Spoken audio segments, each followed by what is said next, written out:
Ski, ski, ski, ski. What up? Collegian Compadres coming at you again with another awesome video. Today, we are talking about how to minister to singles in all three contexts of a small, medium, and large church. First up, how to minister to singles in a small church. In our group discussion, we talked about really making sure to get to know who those singles are within the church and getting to know their specific situation. One of the benefits of having a smaller congregation is you get to know each individual more personally and get to know their background.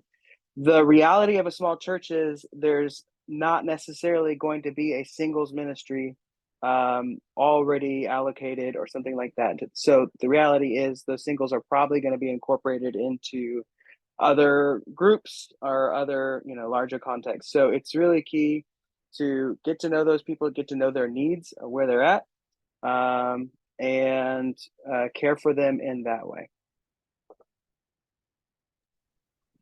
Yeah, and the church I'm in is a more of that medium-sized church, and we have some single people.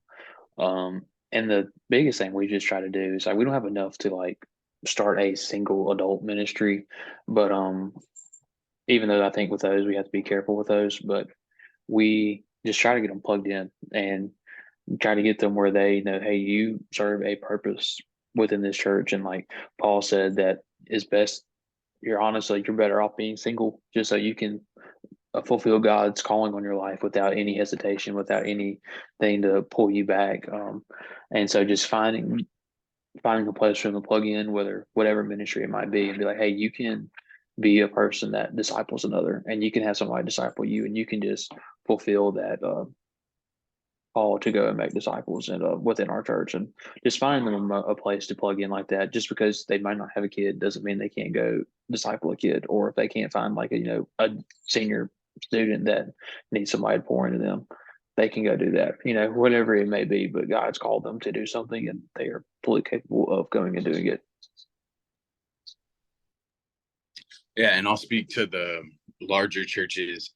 One of the blessings of being at a larger church usually is numbers and finances, like having the opportunity to have the ministry within the church budget, and then also having a group of people to be able to lead out and build and start the ministry with, or like to sustain the ministry. But one of the dangers with a young adult ministry within a larger church is it becoming a silo and it becoming just kind of like its own thing. There's a pastor from Saddleback that talked about the young adult church that they built up, and how a good percentage of the individuals, as it grew and as it numerically started to blow up, they were never a part of intergenerational discipleship, never a part of intergenerational worship. They weren't a part of the lifeblood of the congregation. And so I think a strategy for the bigger church is to fight for that, to fight and talk about not being a silo and providing opportunities for people to serve and equipping them to serve, whether that be children's, students, the greeting team, the parking lot team, whatever it looks like, helping these individuals get plugged in to the life of the church through serving. Amen.